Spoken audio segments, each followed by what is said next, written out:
processo. Este montante engloba uma série de despesas que foram necessárias acomodar para erguer uma estrutura deste porte, desde a elaboração do projeto, passando pela contratação de profissionais especializados, até a compra de materiais de alta qualidade para garantir a durabilidade e segurança do mesmo.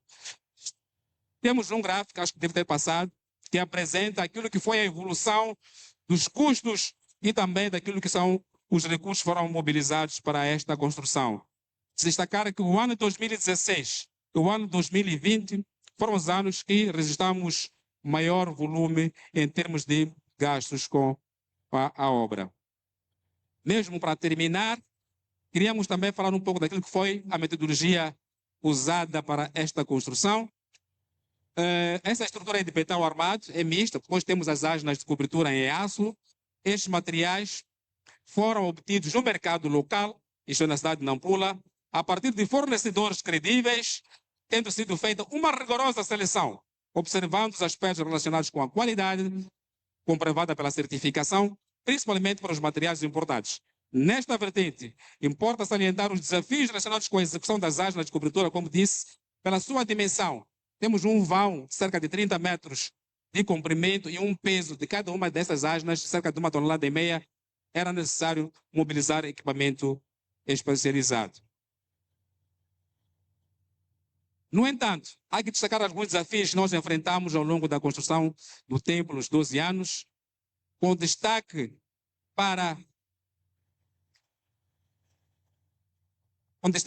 as dificuldades relacionadas com a instalação das asnas em função da altura e o respectivo peso, agravadas também pela pandemia da Covid-19, como os amados ainda se recordam, houve restrições naquilo que eram os acessos aos templos. Como solução, a construção foi realizada em fases de modo a manter os cultos em funcionamento, além de ser contratada mão de obra especializada para a instalação do edifício, assim como das infraestruturas principais.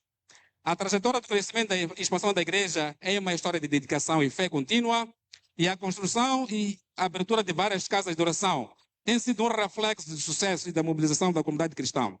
Além da construção destes templos, outras importantes obras foram realizadas e cada uma dessas construções representa um passo significativo no crescimento da igreja. A construção das obras do Templo de Moivire é um marco importante para o projeto de Deus em Moçambique, pois é um dos maiores templos evangélicos construídos de raiz depois da independência. O empreendimento demonstra a grandeza de Deus, a união dos irmãos que, pela liderança visionária do bispo José Manuel Vitor, superaram os obstáculos e alcançaram objetivos.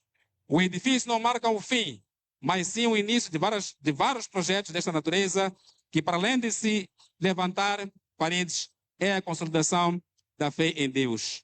Para a sua conclusão plena, ainda falta por executar algumas fases, nomeadamente a montagem de cadeiras, o teto falso, o isolamento acústico e a finalização das salas de aulas, para os quais contamos com as orações dos irmãos. Dito isso, amado bispo, acabei de proceder com a leitura do relatório da construção dessa casa de oração. Com a vossa permissão, queria convidar a equipe técnica e parte da equipe de construção para juntos procedermos com a entrega deste relatório à direção da igreja.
Ah, eu não gostaria de ser ingrato.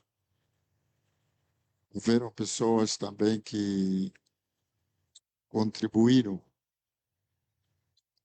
e, primeiro, dizer o presidente do Conselho Municipal, o doutor Namaka, contribuiu muito. Quando ele viu a planta, ele disse, não, quem que fez esta planta? Eu disse, são moçambicanos, são esses que estavam aqui. É um moçambicano que fez isso. Há pessoas que pensam assim. Eu disse, sim. Então nós queremos construir. E ele disse, olha, tens que trazer em mão esse requerimento. E nós levamos o requerimento em mão e, pequena alimentação, deram um valor muito grande, ainda me lembro até hoje. 56.250 meticais nessa altura, não é hoje.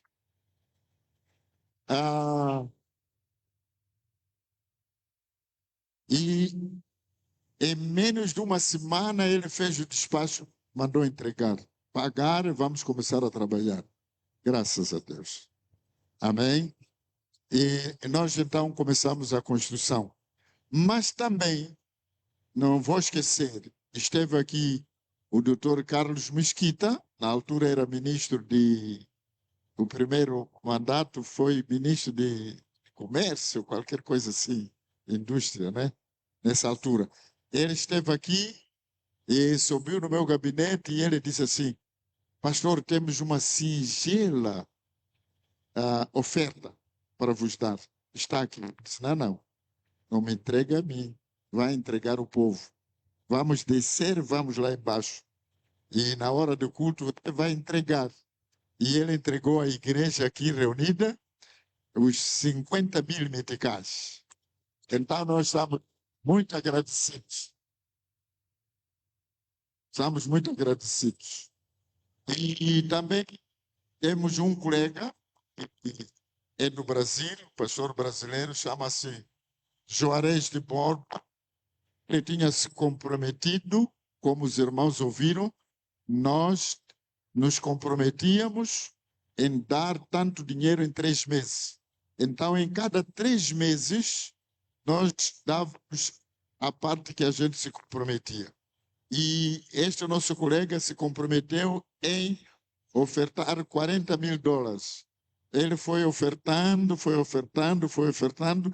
Quando chegou aos $32.000, ele parou. Não temos mais contato com ele. Então, nós também estamos gratos ao nosso companheiro que nos ajudou muito e nos contribuiu. E agradecer a todos. Afinal, esta casa de oração construímos nós todos. Amém? Muito obrigado. Deus nos abençoe.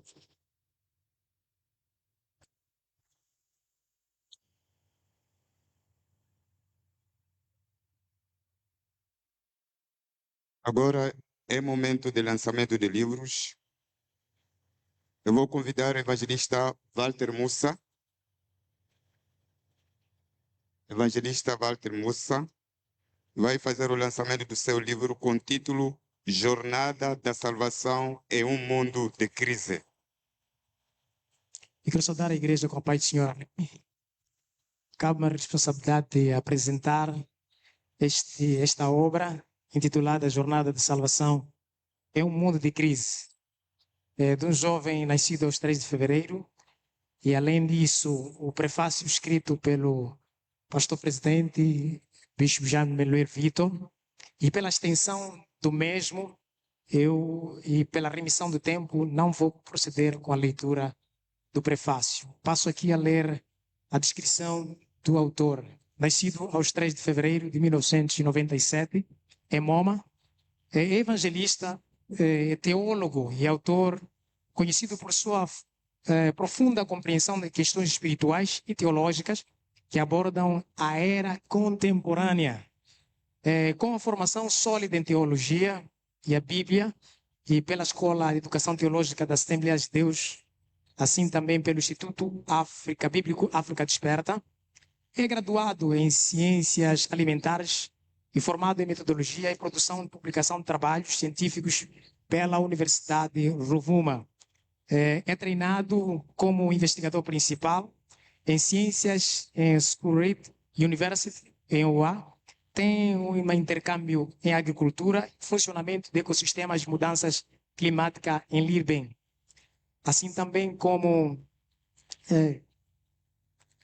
além de ser mestrando em administração e gestão de negócios na Universidade Católica em Moçambique, ele atua como consultor de pesquisa de tecnologias de alimentos e funcionário público. Atualmente é professor de teologia na ETAT, também leciona no Instituto por Correspondência Internacional, vulgo ICI, e no curso de aperfeiçoamento de professores. Ele lidera programas provinciais ou bioespeciais provinciais de evangelização, levando o evangelho e assistência aos doentes prisioneiros na província de Nampula. Não obstante, é palestrante de cruzadas e seminários, cultos especiais, discipulados, levando o evangelho pessoalmente e em massa para órfãos, alunos e estudantes em diversos níveis. Casado, pai, continua a servir como evangelista e mentor e professor, comprometido em ajudar os outros a navegar pelos desafios espirituais e a encontrar esperança e direção na palavra de Deus em Cristo Jesus. Eu quero, com essas palavras, referir aqui o evangelista, que eu muitas vezes dispenso o comentário, que os irmãos conhecem pela sua eloquência. Convido evangelista Walter Mussa, quem eu peço uma grande, forte salva de palmas por esse momento. Obrigado.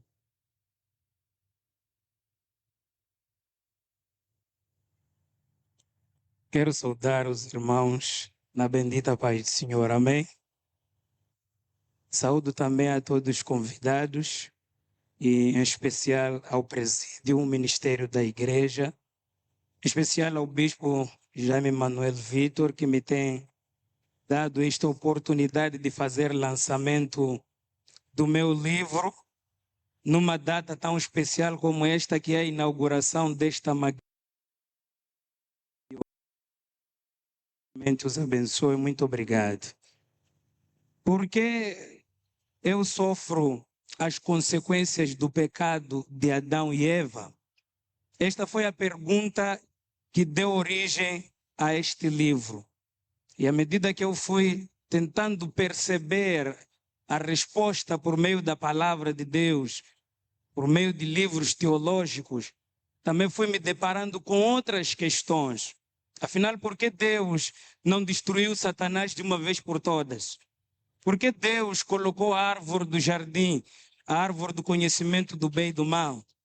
Por que Deus não destruiu Adão e Eva e criou uma nova geração de homens que iam lhe obedecer?